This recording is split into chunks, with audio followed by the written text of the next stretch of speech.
नमस्कार, तुम्हा सर्वांचं बेलाच किचनमध्ये स्वागत। पुन्हा एकदा मी घेऊन आली मस्त अशी झणझणीत आणि इन्स्टंट होणारी, अगदी झटपट होणारी, ज्याला वाटण वगैरे बनवायची गरज नाही, तर ही आहे मिसळ। अगदी पटकन आणि चटपटीत स्वादची, घरच्या मसाल्यात बनलेली, अगदी कांदा लसूण मसाल्यात कशी बनवायची आणि अगदी कमी वेळात। तर बघून रेसिपी पूर्ण पहा। रेसिपी आवडली तर लाईक, सबस्क्राइब आणि शेअर करायला विसरू नका।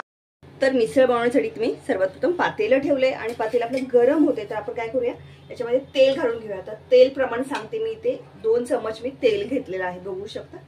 अगदी तर्रीवाली आपली मिसळ बनवायची आहे आणि ती ही अगदी झटपट इन्स्टंट वाली ही मिसळ आहे। तर इथे बघू शकता 2 चमच तेल घातलेलं आहे। तेल आपलं नॉर्मल गरम झाले तर आपण इथे घालतोय अर्धा चमच मोहरी, 1 चमच जिरे आणि मोहरी तडतडली मस्त अशी, बघू शकता की लगेच घालून घेणार आहोत आपण इथे कढीपत्ता, मस्त असा हिरवागार कढीपत्त्याची 5-6 पानं घातलेली आहेत आणि मस्त असा आपला जिरा फुललेला आहे, बघू शकता। इथे मी 2 कांदे बारीक चिरून घेतलेले आहेत, ते घालते। हे बघू शकता, गॅस मी फास्ट ठेवलेला आहे, कारण तडका देताना नेहमी गॅस हा फास्ट मध्ये हवा। पण याचा अर्थ हा नाही की आपले मसाले करपून द्यायचे, नसेल जमत तर थोडं नॉर्मल ठेवला तरी हरकत नाही। तर इथे आता आपण घालूया लगेच कांदा, बघू शकता। कांदा आणि आपल्याला चांगला सॉफ्ट करून घ्यायचा आहे। सोबत इथे मी घालते 1 टोमॅटो, एकच घेतलेला आहे आणि तेही बारीक चिरून स्वच्छ धुवून असं घालते आहे। त्यातल्या बिया जेवढ्या होती तेवढ्या काढून घ्यायच्या आपल्याला। मसाला चांगला तडतडून म्हणजे भाजून द्यायचा, शिजवून द्यायचा तेलामध्ये आपल्याला। आणि आता आपण याच्यामध्ये घालूया अर्धा चम्मच घालते मी तर हळद, 3/4 चम्मच हिंग। एक मस्त असे मसाले हलवून घेऊया। कांदा टोमॅटो आपला सॉफ्ट झाला पाहिजे, त्या सुगंध जबरदस्त होतो तडक्याचा। इथे मी तिखटासाठी वापरते कोणता, आमचा जो घाटी मसाला आहे, कोल्हापुरी कांदा लसूण मसाला, जो मी यावर्षी तुमच्यासोबत शेअर केलेला आहे 3 किलोच्या प्रमाणात, 2 किलोच्या प्रमाणात असाही आहे, तो वाला घालते। याच्यामध्ये कलरही लाल असा मस्त आणि कांदा लसूण असल्यामुळे त्याचा टेस्टही एकदम जबरदस्त आणि कोल्हापुरी असल्यामुळे एकदम झणझणीत असतो। तर इथे मी 1 आणि हाफ घातलेला आहे चमच, टेस्टनुसार घातलेला आहे। तुम्ही नक्कीच ट्राय करा। जर तुम्ही बनवला नसेल कांदा लसूण मसाला तर तुम्ही काय करू शकता, एव्हरेस्टचा कांदा लसूण मसालाही वापरू शकता किंवा तुमचा घरचा जो असेल तोही वापरला, पण त्याच्याऐवजी तुम्ही एव्हरेस्टचा वापरा। किंवा मग आमचा कांदा लसूण मसाला, कोल्हापुरी कांदा लसूण मसाला कसा बनवला जातो तेही तुम्ही बघू शकता आणि तसा बनवू शकता। खूप सुंदर, प्रत्येक रेसिपी अगदी परफेक्ट बनते, टेस्टही जबरदस्त असतो आणि झणझणीत बोलाल तर एकच नंबर। मसाला मस्त असा तेली सोडायला लागलाय, पाहू शकता। तर इथे मी मीठ घालते आहे, तर मी ते मीठ 1 चम्मच घालते। तुम्ही तुमच्या टेस्टनुसार जशी तुम्ही चटणी वापराल, लाल तिखट वापराल त्या पद्धतीनं घाला। आता आपण वाटण न करता अगदी इन्स्टंट वाली ही मिसळ बनवतोय, तर त्यासाठी काय वापरायचं तेही तुम्हाला सांगते। इथे मी बघू शकता मसाला आहे, तर इथे काय करते, हा मसाला आपला सगळा साईडला लावते। थोडंसं इथे मी साईडला तेल घालते, ऑलरेडी तेल आहेच ऑलरेडी, पण तरीही मी थोडा अर्धा चम्मच घालते। बघू शकता तेल असं मस्त सुटलेलं आहे, तर इथे मी थोडंसं आणखी अर्धा चम्मच घालते। आपल्याला मसाल्याला वाटण न करता याला आपल्या मिसळला कशी बनवायची इन्स्टंट वाली मिसळ ते पाहतोय आपण। तर इथे मी 1 चम्मच बेसन वापरते, त्याने काय होतं, बाइंडिंग छान येते याला।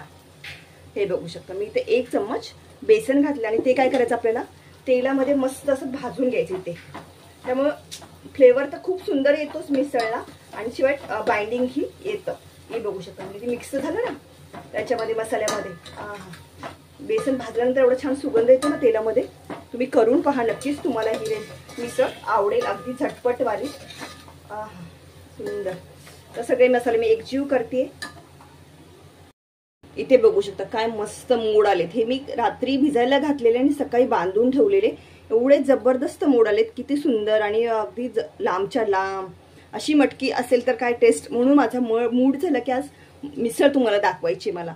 तर इथे बघू शकता ही मी 2 वाट्याची असेल मटकी, हे बघू शकता 2 वाट्या भरतील एवढी आहे पुरेशी। तर ही मी याच्यामध्ये घालून घेते आणि एकदा आपल्याला ह्याला काय करायचं, चांगलं मिक्स करून घ्यायचंय। हे बघू शकता काय दिसते सुंदर।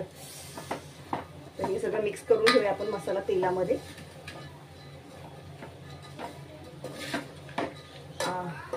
जबरदस्त सुगंध छान एवढा येतोय ना. आता अशी तुम्ही जर उसळ बनवली ना तरी ती खायला तुम्हाला सगळ्यांनाच आवडेल अशी बनेल. तर आता आपण याला काय करूया, याच्यामध्ये घालूया मटकी. आपल्याला शिजवून घ्यायची, थोडीशी हलकी शिजवून घ्यायची. तर काय करूया, पाणी ऍड करूया. पाणी तुम्हाला किती मिसळचं म्हणतो तर आपण सॅम्पल घेतो त्यानुसार घालायचं आहे. तर मी इथे 1 लिटरच्या अंदाजाने घालते. तुम्ही तुमच्या अंदाजे घाला. तुम्हाला किती म्हणजे कट हवाय, त्याची मिसळचा सॅम्पल हवाय या अंदाजे. इथे मी पाणी माझ्या अंदाजे घातलेलं आहे. तर आपण याला काय करूया, एक उकळी काढून घ्यायची. जास्त शिजवायची नाहीये मटकी आपल्याला. तर झाकण ठेवूया आणि जास्त उकळी येऊन द्यायची नाही. गॅस एकदम स्लो करायचा, हलका याच्यावरती आपल्याला शिजवून घ्यायचे. तर आपल्या मटकीला बघूया आपण. आहा, काय मस्त सुगंध सुटलाय जबरदस्त. आणि तर्री तर बघू शकता एकदम. थांबा 1 मिनिट काढून दाखवते, गरम आहे. आहा, काय जास्त आणि जबरदस्त झालीये. उकळी तर एवढं सुंदर दिसते, लाल लाल एकदम. हे बघू शकता. मटकी अशी अर्ध कच्ची ठेवायची, जास्त शिजवायची नाही. तर ती मटकी खायला खूप सुंदर लागलं. तयार झाले.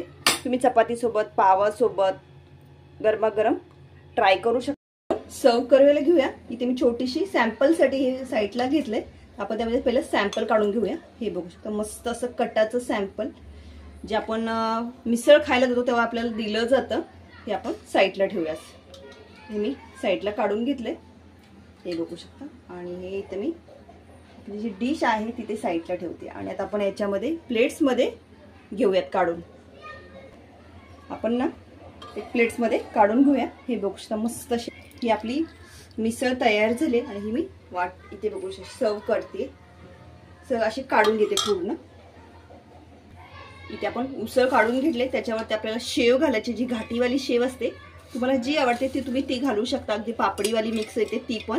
मला तिखटवाली आवडते, चटपटी तशी स्वादची आहे ही, ती घालते. खूप सारी जशी पाहिजे तशी घालून घ्या. एकदम कांदा बारीक असा करायचा, जसा तुम्हाला हवा तसा. इथे मी कांदा घालते, अगदी बारीक असा चिरलेला. हे बघू शकता, कांदा घालून घ्यायचा आपल्याला. ओके, हा कांदा घातलेला आहे. थोडीशी आवडीनुसार कोथिंबीर घालायची आपल्याला.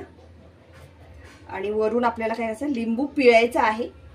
जसा तुम्हाला आवडतो तसा पिळून घ्या. आणि वरून एकदा आपल्याला परत एकदा याच्यावरती आपल्याला जे मिश्रण आहे आपलं, जे आपण उसळ बनवली आहे, मिसळ बनवली आहे, ती घालायची अगदी सॅम्पल वरून. हे बघू शकता, मस्त अशी गरमागरम मिसळ आपली रेडी झाली. कशी वाटली रेसिपी ती तुम्ही मला कमेंट्स करून सांगा. रेसिपी आवडली तर लाईक, सबस्क्राईब आणि शेअर करायला विसरू नका. हे बघू शकता, मस्त अशी आपली ही मिसळ अगदी तर्रीवाली तयार झाली.